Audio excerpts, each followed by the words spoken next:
Hi friends, எல்லாருக்கும் வணக்கம். எல்லோரும் எப்படி இருக்கீங்க? நல்லா இருக்கீங்களா? Welcome to Shakti Saravana YouTube channel. இன்றைக்கி வீடியோவில் ஆன்மீக தகவலில் இப்போ கோவிலுக்கு சாமி கும்பிட போகிறீங்களா? மறந்தும் கூட இந்த தவறுகளை செஞ்சிடாதீங்க. அந்த தவறுகள் என்னென்ன? இதில் சில விஷயங்கள் உங்களுக்கு தெரிஞ்சதாக கூட இருக்கலாம். உங்களுக்கு தெரியாத நிறைய விஷயங்கள் இந்த வீடியோவில் இருக்குங்க. அதனால் வீடியோ ஸ்கிப் பண்ணாமல் ஃபுல்லாக பாருங்கள். வீடியோ பிடிச்சிருந்தது அப்படின்னா சப்ஸ்கிரைப் பண்ணி சப்போர்ட் பண்ணுங்கள். இந்த வீடியோ உங்கள் ஃப்ரெண்ட்ஸ் அண்ட் ஃபேமிலிக்கும் ஷேர் பண்ணி விடுங்க. இப்போ வாங்க வீடியோக்குள்ளே போகலாம். எண்ணம் போல வாழ்க்கை அப்படின்னு சொல்லுவாங்க. நல்ல எண்ணங்கள் இருந்தால் செயல்கள் சிறப்பாக இருக்குங்க.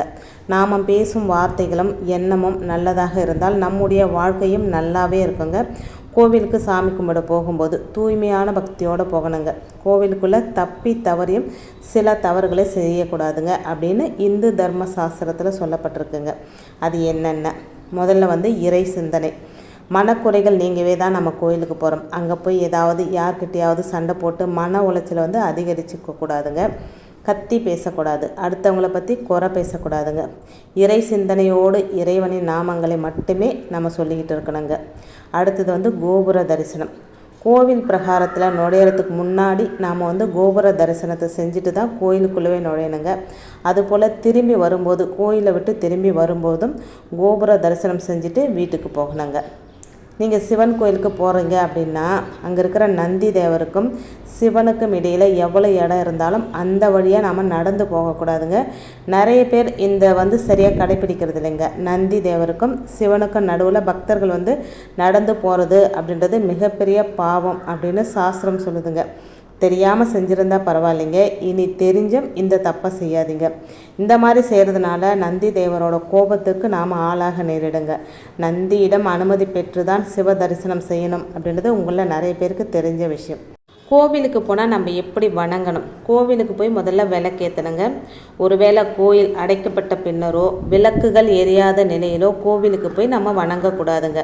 சாமி தரிசனம் செய்யும்போது ஒரு கையை வச்சு மட்டும் ஆரத்தியை தொட்டு வணங்கக்கூடாதுங்க. ஒரு சிலர் கையில் அர்ச்சனை கூட செல்ஃபோன் இப்படி ஏதாவது பூஜை பொருட்களை வச்சுட்டு தரிசனம் செய்வாங்க. இது போல் கட்டாயம் செய்யக்கூடாதுங்க. ஆரத்தி வழிபாடு. நீங்கள் கைகளை எந்த பொருளை வச்சுருந்தாலும் அதை கீழே வச்சுட்டு 2 கையை சேர்த்து வணங்கி சாமி தரிசனம் செய்யணுங்க. ஆரத்தியை 2 கைகளால் மட்டுமே தொட்டு கண்களிலும் தலையிலும் ஒற்றிக்கொள்ளணுங்க.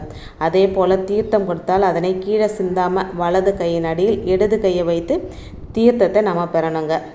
கோவிலில் இருக்கிற கொடிமரம், பலிபீடம், நந்தி கோபுரம் இதனோட நிழல் தரையில் படும்போது அதை தெரியாமல் கூட நம்ம மிதிக்கக்கூடாதுங்க. இந்த விஷயமும் நிறைய பேருக்கு தெரியதில்லை. இதோட நிழல்களை மிதிப்பவர்களுக்கு தோஷங்கள் ஏற்படும் அப்படின்னு சொல்லப்படுதுங்க. இந்த 4 நிழல்களை மிதிக்காமல் சுற்றி கொண்டு போகிறது மிகவும் நல்லது அப்படின்னு சொல்லப்பட்டிருக்குங்க. கோவிலில் கொடுக்குற விபூதி குங்குமத்தை நம்ம நெத்தியில் பூசிக்கொண்டு மீதி இருந்தால் அதை உடம்புல பூசிக்கொள்ளணும் அப்படின்னு சாஸ்திரம் சொல்லுது.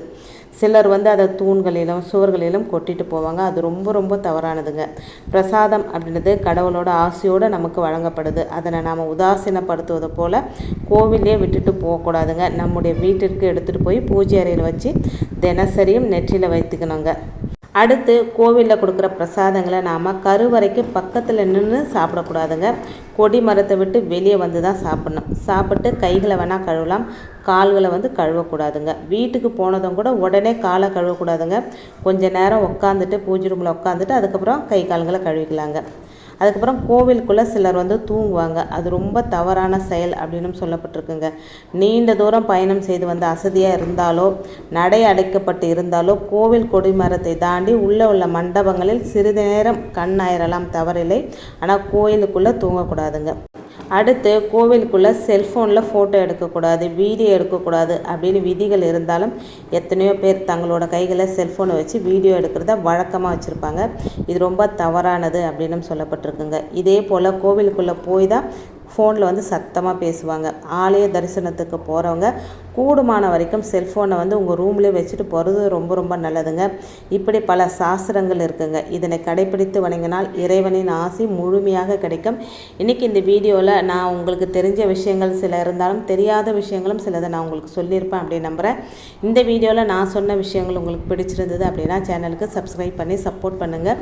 உங்களுடைய ஒவ்வொரு சப்போர்ட்டும் ஒரு லைக்கும் கமெண்ட்டும் எனக்கு அடுத்தடுத்த வீடியோ பண்ணுறதுக்கு ஒரு மோட்டிவேட்டாக இருக்குங்க. இன்னொரு எளிய ஆன்மீக தகவலோடு உங்களை சந்திக்கிறேன். அது வரைக்கும் நன்றி, வணக்கமும். Take care and bye friends.